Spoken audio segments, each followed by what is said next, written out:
Nilgiri block ଅଧୀନ ମାଟିଆଳି ଗ୍ରାମ ପଞ୍ଚାୟତରେ ପୁଣି ପାନୀୟ ପାଣି ପାଇଁ ରାସ୍ତା ରୋକ।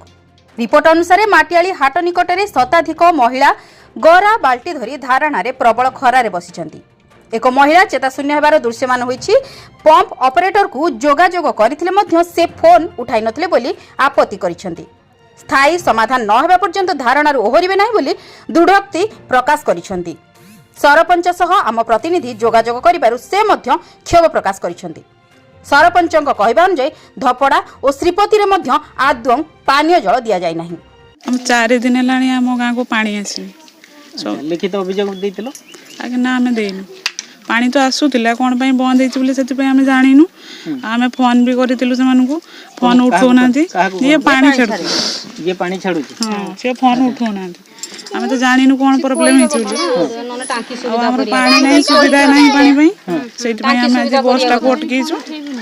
ଆଉ ଯଦି କୋଉଠି ପାଇପ୍ ଫଟା ହେଇଛି ତାହେଲେ ଆମକୁ ଗାଡ଼ିର ଜଣେଇବା କଥା, ଆଉ ଗାଡ଼ିର ପାଣି ଆଣିକି ଘର ଘରକା ଦେବା। ବାବଦର ପ୍ରଶାସନ ଅଧିକାରୀ ସାଙ୍ଗରେ ମୁଁ କଥା ହଉଥିଲି, ସେ କହିଲେ କି ଆପଣଙ୍କର ଆପଣମାନେ ସବୁ ମାନେ କିଛି ଦୁଷ୍ଟ ଲୋକ ସେ ପାଣିର ଭାଲ୍ଭ ସବୁ ଭାଙ୍ଗି ଦେଉଛନ୍ତି, ସେଥିପାଇଁ ହେଉଛି ପାଣି ଏଠିକି ଆସିପାରୁନି, ଆଉ ଗୋଟେ ଦିନ ସମୟ ମାଗିଥିଲେ।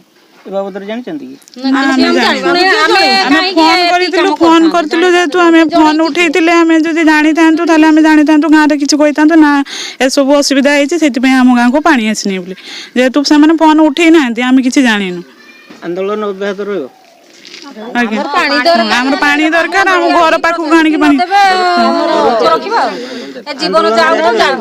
ଆଜ୍ଞା ଜାରି ରଖିବେ। ଆଜ୍ଞା ମାନେ ଡାଇରେକ୍ଟ ଯିବା, ଆମେ ସେ ପାଣି ଯିବା, ସେ ତାଲା ମାରିଦେବା, କେହି ପଞ୍ଚାୟତର ପାଣି ନ ପାଆନ୍ତୁ। ସେମାନେ ପାଇବେ ସବୁ ଗାଁ ଠାରୁ ଏଇ ଆଡିଆ ସେଇ ଗାଁଟାରେ ହିଁ 4 ନମ୍ବର ୱାର୍ଡଟାରେ ହିଁ ପାଣି ମିଳିବା ପାଇଁ ବହୁତ କଷ୍ଟକର। ଆଗରୁ ପୁଣି ଥରେ ମାନେ ଆଗରୁ ବସିଥିଲେ, ଆଜ୍ଞା ସେତେବେଳେ କ'ଣ ପ୍ରତିଶ୍ରୁତି ମିଳିଥିଲା? ସେତେବେଳେ ପାଣି 7 ଦିନ ଯାଏଁ ପାଣି ବି ଦେଇଥିଲେ। ସେ 7 ଦିନ ସରିଲା ପରେ ପୁଣି ପାଇପ୍ ପାଣି ଛଡା ହେଲା। ପାଇପ୍ ପାଣି ଛଡା ହେଲା ପରେ ଚାଲିବ, 2 ଦିନ ଚାଲିବ, ଫେର ମଝିରେ ବନ୍ଦ କରିଦବ। ସେଇରେ କହିକି ଅଭ୍ୟାସ ହେଇକି ଆଜି 4 ଦିନ ହେଲାନି। 4 ଦିନ ଯଦି କୌଣସି ଅସୁବିଧା ଅଛି କହିବା ଦରକାର ତ। ସେଗୁଡ଼ା ଯାହା ପଡ଼ିଛି, କିନ୍ତୁ ପାଣି ଆଜି ପର୍ଯ୍ୟନ୍ତ ପହଞ୍ଚି ନାହିଁ। ଯେଇ ମ୍ୟାଡ଼ାମକୁ ଫୋନ୍ ମାରିଲା ସେ କହୁଛନ୍ତି ହଁ ସରପଞ୍ଚ ମ୍ୟାଡ଼ାମକୁ ଜଣା ହେଇଛି, କିନ୍ତୁ ମୋତେ ଆଜି ପର୍ଯ୍ୟନ୍ତ କିଛି ବି ଜଣା ହେଇନି। କିଏ ତାଙ୍କର ରହିଛି ସେ କଣ୍ଟ୍ରାକ୍ଟର, ସିଏ କହୁଛି ହଁ ଆମେ ଜଣାଉଛୁ, କାହାକୁ ଗୋଟେ ରଖିଛନ୍ତି ସେମାନେ, ସିଏ କହୁଛି ହଁ ସବୁ କଥା ଆମେ ସରପଞ୍ଚକୁ ଜଣାଉଛୁ ବୋଲି, କିନ୍ତୁ ଆଜି ପର୍ଯ୍ୟନ୍ତ କୌଣସି କଥା ମୋତେ ଜଣାଯାଇ ନାହିଁ।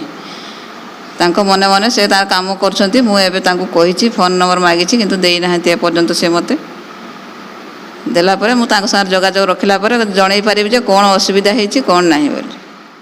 କମଳ କିଶୋର ପଣ୍ଡାଙ୍କ ରିପୋର୍ଟ, ଜନ ଅଧିକାର ଲାଇଭ୍।